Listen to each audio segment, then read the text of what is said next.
Morning! It's not as flooded as it was the last time you were here, but it's minus 5.5 and the wind chill is brutal. So let's see how today goes, eh?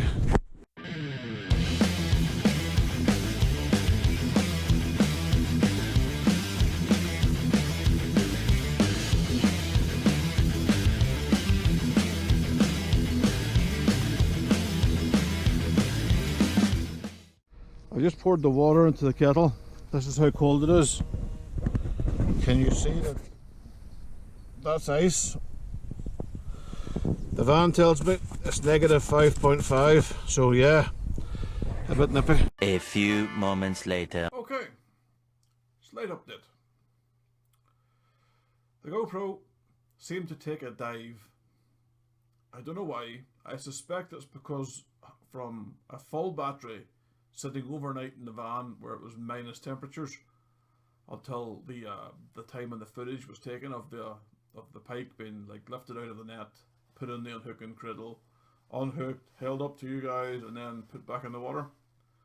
The footage kind of was like it was all squares. It was like all very, very blotchy.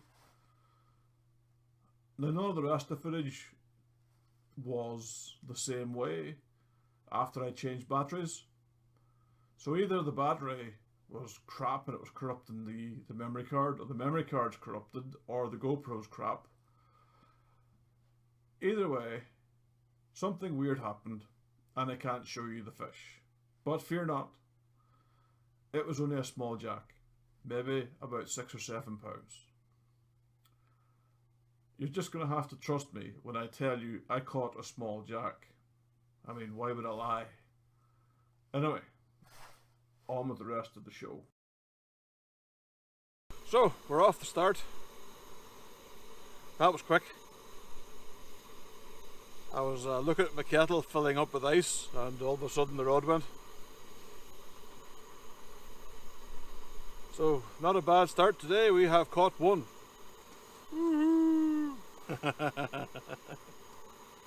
Cooking with Scobes today is something special. You'll like it, trust me. I know I like it. It's that cold that the water that would come off the pike into the unhooking mat is now froze. So yeah, I don't know if it's negative 5.5 anymore, but it's still bloody cold.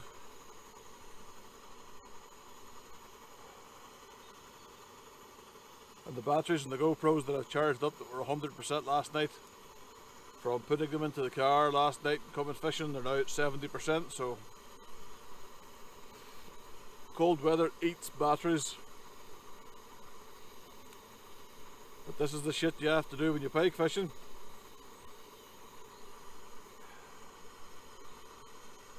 Let's get this cup of coffee on the go, and then hopefully we'll have some more pike to show you. 20 minutes later. You can't escape them. They're everywhere.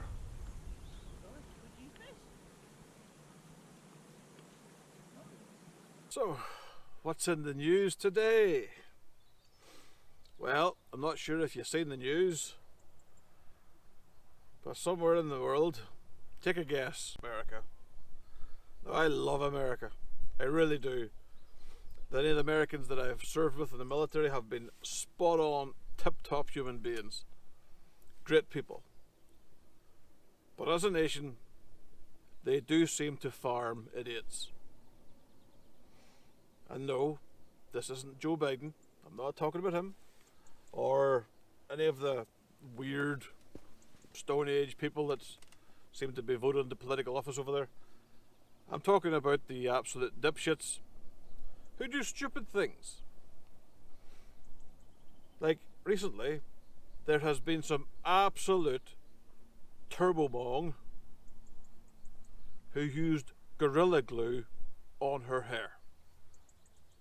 Now, if that wasn't stupid enough, because we all know that you don't put fucking super glue in your hair, apart from this woman. She's now planning to sue Gorilla Glue for her putting the glue in her hair. Generally, I don't have much hope for us as a species. You know, I just don't. There's some people in this world I look at and I wonder, you know, how do you tie your shoelaces in the morning? You know, and you can bet that these absolute dribbling idiots, they're out there breeding like a fucking wet gremlin. Personally, and this is just me speaking, I've said this before, remove all the warning labels. Give it 6 months, that'll be enough. By the time after 6 months, all the dipshits will have murdered themselves. And the rest of us can carry on life without having to worry about retards putting super glue in their fucking hair. But this isn't the best bit. The best bit is this. I'm going to show you a picture. Show you this right now.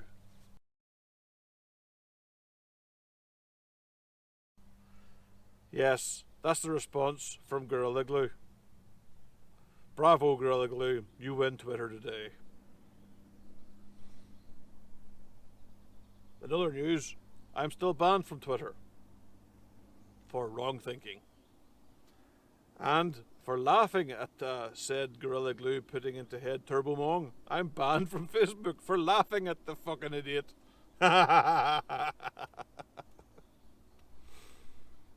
Oh, what a world. So, I'm going to put this on YouTube and cross my fingers that I don't get banned on YouTube for laughing at the idiot. But such is life. I still can't believe that actual idiot used super glue in her hair. What did she expect was going to happen? But mind you, because it's America, she'll probably sue the Gorilla Glue company and make money, triggering a whole raft of other fucking idiots to put glue in their hair. I'm enjoying the nice weather. Well, it's nice and bright, but there's wind cutting that way, and it would freeze you. So I'm kind of anchored in behind the van here, using the door as a bit of a wind deflector. 4 rods in. 2 popped up too hard on the bottom. The bit that was picked up this morning by the jack pike, it was hard on the bottom. So we'll just see. Also want to discuss something simple as well. I've talked about this before. See, when you're fishing, this is the trace that I used to catch that last pike on. And the trace wire itself is fine. It's just a few hacks in the plastic coating, so the wine's not compromised. The wire isn't compromised. The trace isn't compromised. But as I was bringing it in, it must have smashed off something hard, because one of the hook points was bent back. Now sometimes that's it for the hook. You can't salvage it. You just have to bin it. But other times you can salvage it. Get yourself one of these. This is a little hook file. This is made by Jag. You don't have to get a Jag one, but I have a Jag one. It's just a little hook file that's abrasive enough to take the hook and just a couple of times, and it's sharp enough, it's good enough to clean up the hook so that your hook is nice and sharp. I like these hooks to be sticky sharp, so that when they touch you, they kind of stick to you, you know, so that they're hard to get off. If they're hard to get off your hands, they're hard to get out of a pike's mouth. That's the way I look at it. So when the pike picks up the bait, along it comes, and you strike, and the hooks are in there, and the hooks aren't coming out. Leads me on to another topic. I got asked why I still use barbed hooks. Why don't I use non-barbed? Well, for me it's a preference. I don't like barbless hooks. I've seen the times I've done carp fishing where I've been forced to use barbless hooks, where the hook has went into the mouth and basically popped in and out 3 or 4 times during the fight, or it's running into the mouth, and it's well, it's not stuck. So if the carp swim, well, at this point I was very lucky to get the carp, but the carp swam head first into the weed, as they do, and you had to slack the line to let it go off. Now, because I was fishing with barbless hooks, I was thinking as soon as I let the tension off, that's it, this fish is gone. And I think because the weed kind of gave, not the carp moving, is what kind of kept the carp on the hook. It's a personal preference. Personally, I have no issues using barbed hooks. I've had no problems removing barbed hooks from fish. It's just one of those things. I don't think a barbed hook and a semi-barbed or a barbless hook does anything more or less for my fishing. The only times I've ever used barbless is when I've been forced to by fisheries, and again I didn't feel confident. Maybe that's just me being a dinosaur. But I use fully barbed hooks. If you out there as a pike angler want to use semi-barbed or barbless, then fine, that's no problem. If you as a pike angler want to use circle hooks, no problem. Use whatever makes you happy. But I'm happy with barbed hooks. Okay. That was weird. My drop arm at the minute is like sitting like, here's the reel, here's the drop arm, and the drop arm went like this, beep beep beep beep beep beep. So I think there's a trout attacking the smelt that I have on there.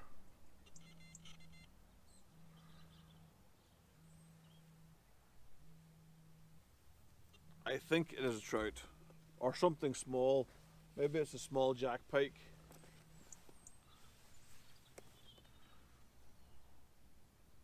But it's strange, it's just the way the bobbins or the drop arms are going. It's too cold for it to be eels. In the warmer weather you will get eels doing it. Where you use a soft bait, you'll have like a bit nipped out, usually the belly, they tear the belly out. But I'm going to drink my coffee. And if this turns into a run, I'm going to show you the run. Hopefully, that's why I'm putting on the head cam.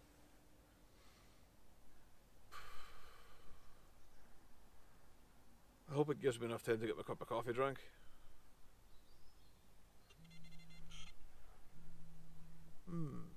There it goes again.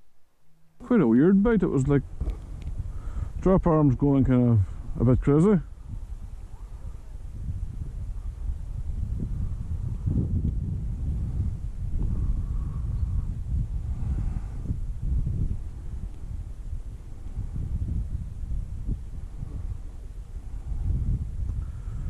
This is the popped up sea bass rod.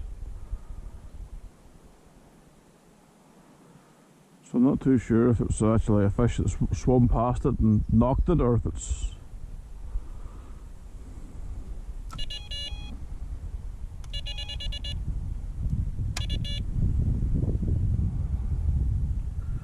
if it swum past and knocked it, or if it's...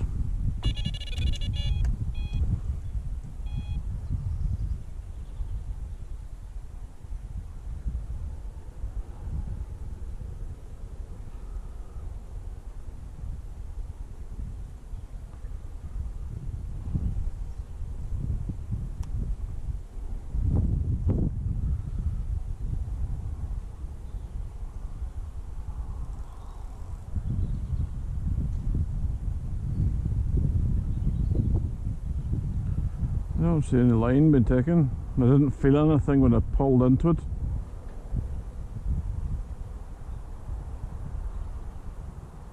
So I'm not too sure.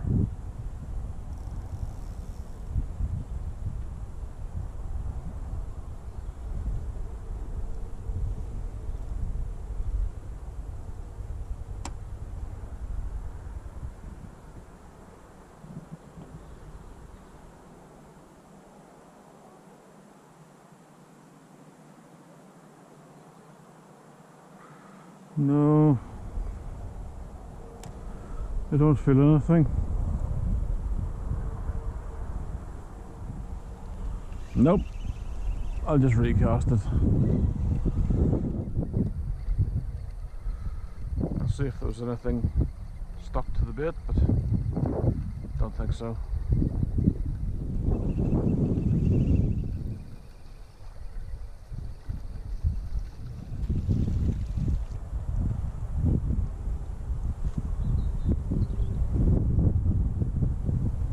No, I don't see any teeth marks.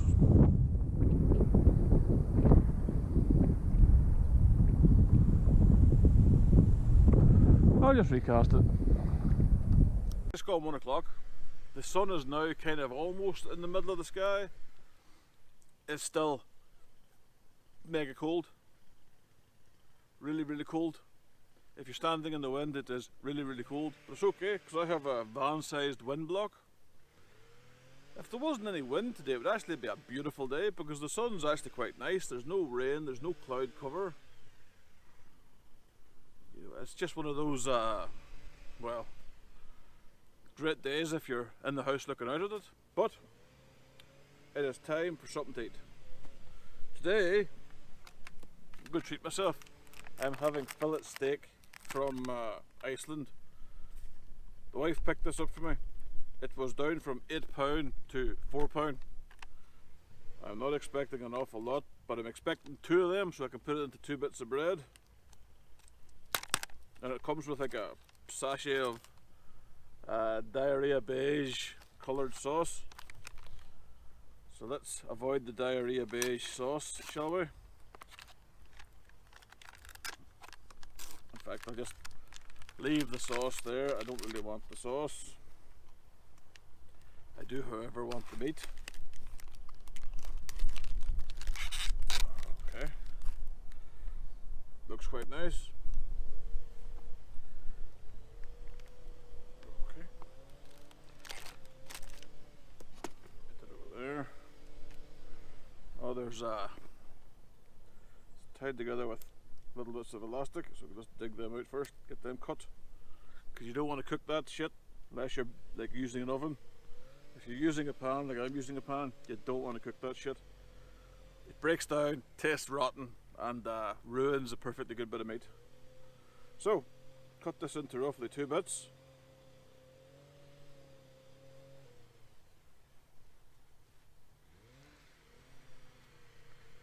And it doesn't actually look that bad. But I'm looking at it here.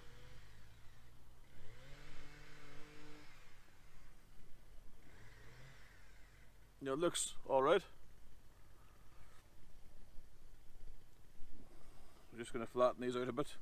That's the problem with these vacuum packed bags. The steaks kind of go all to shit. You just kind of have to let them rest a little bit. So I'm going to let these rest for about 10 minutes. And then I'm going to cook them.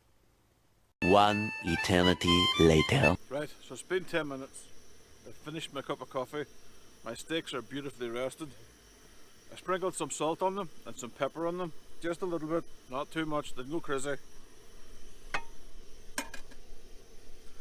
Put a little bit of oil, just a little bit of oil in the pan. And now the plan is to get the pan nice and hot so I can put these in.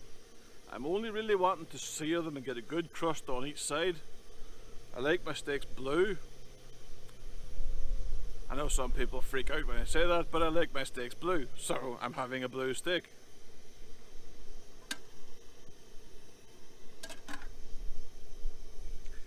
Blue steaks are somewhat of a tricky thing when you have a Coleman stove, because they tend to either really rapidly cook things or they don't really rapidly cook things. They create them, they cremate them.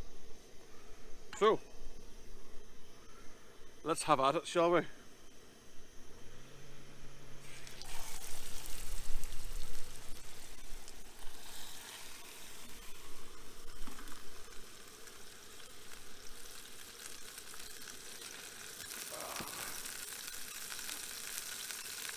You only really want them cooking for a little bit of time, just to get a crust.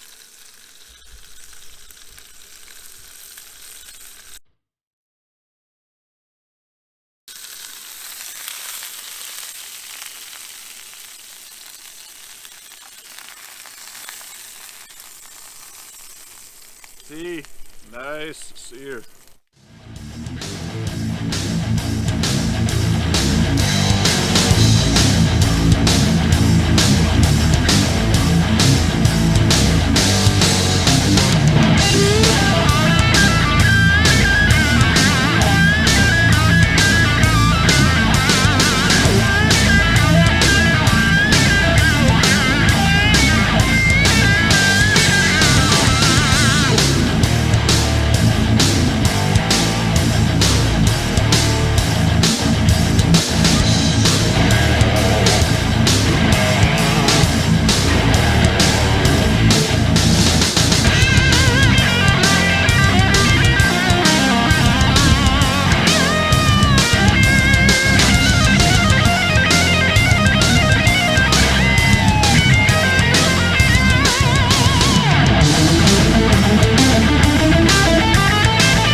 They've cooked enough for me, I think. So I'll just leave them there to rest a little bit.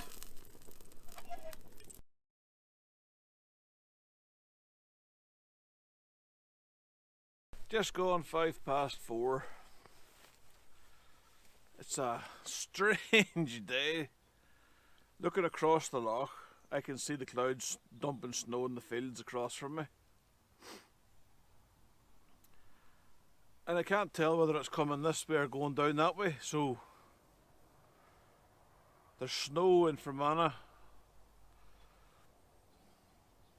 All you Fermanagh fish people, you best get yourselves your thermal underwear on. It's going to be cold. That is, of course, a joke. Before any fish people have a go at me.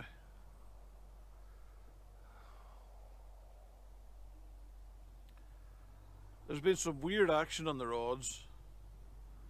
I think I might have trout hitting some of the baits.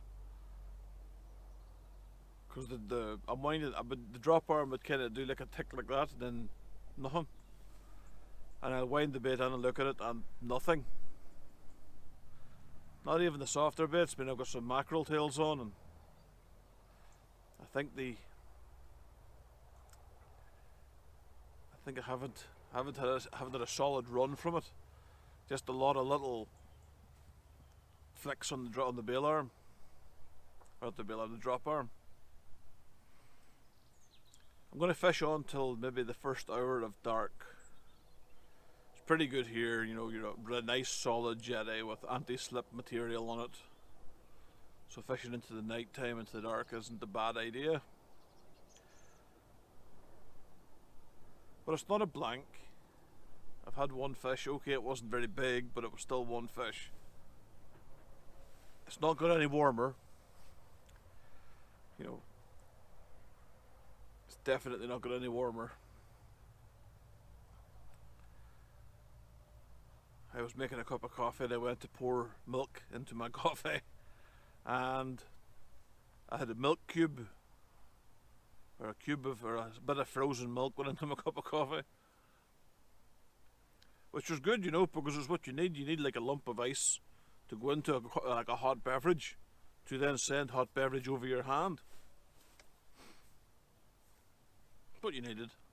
Everyone needs that. From looking at the weather forecast, Wednesday was going to be the best day of the week. Thursday and Friday it's just going to be snowing and cold. So, the beast from the east.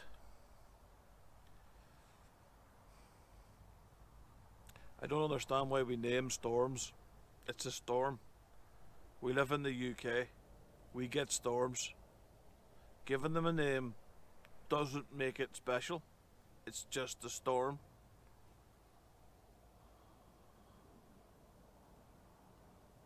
I can remember when my grandfather was alive and he would tell me stories about Lough Erne completely freezing over.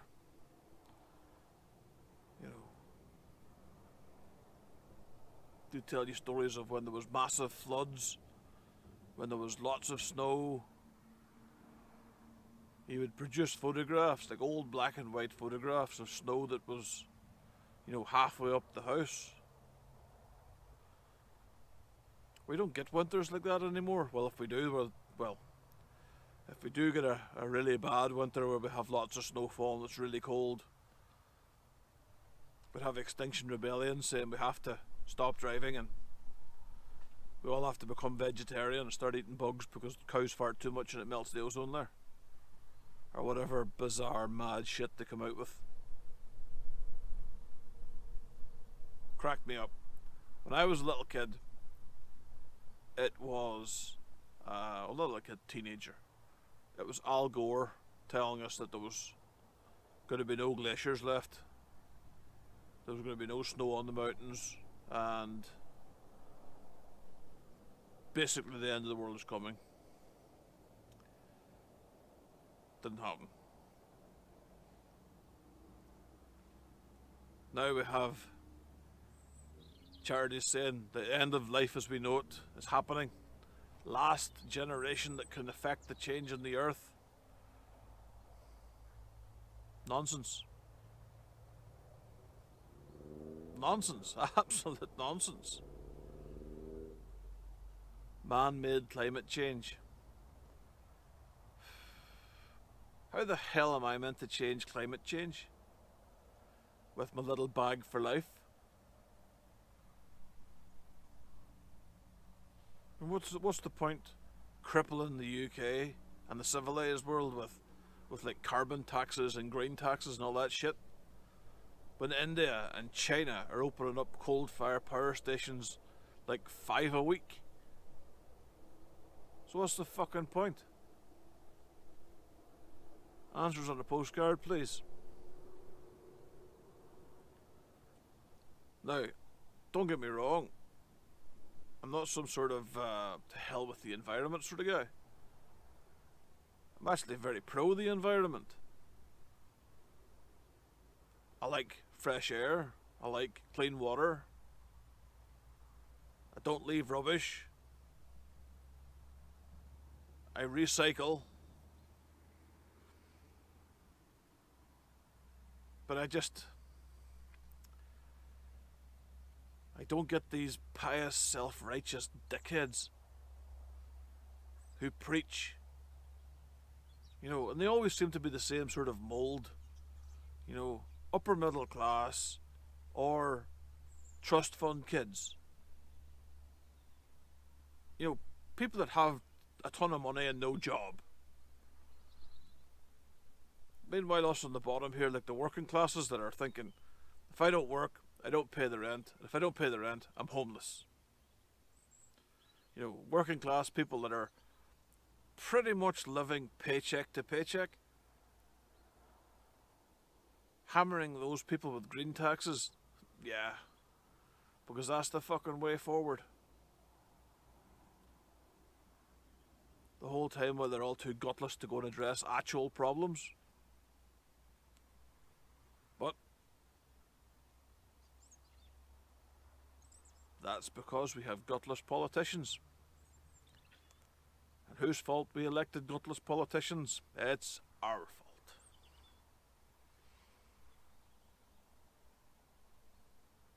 Like here in Northern Ireland at the minute, you can't cross the border into the south because the Irish police will arrest you and fine you for reasons. COVID reasons. Oh, sorry, shit, fuck, I said it. Unnamed disease from unspecified geographical location. Reasons.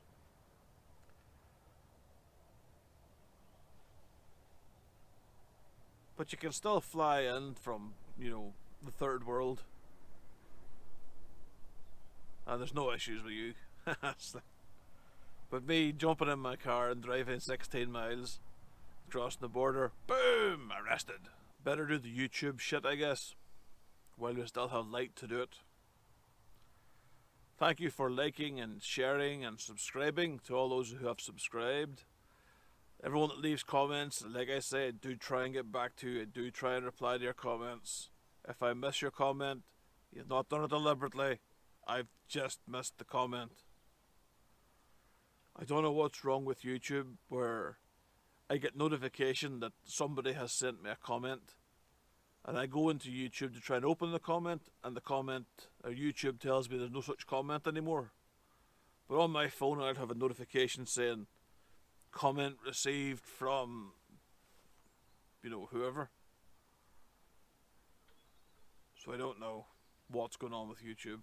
If you could do me a solid favour and share the video on your social media. It doesn't have to be this video. It could be any of the videos you liked, you know. Share them all if you want. You know, it just helps me out. You know, the whole thumbs up shit and comments and sharing it on social media, it all helps. So if you could do me a favour and like, share and subscribe, baby, it'll help me out.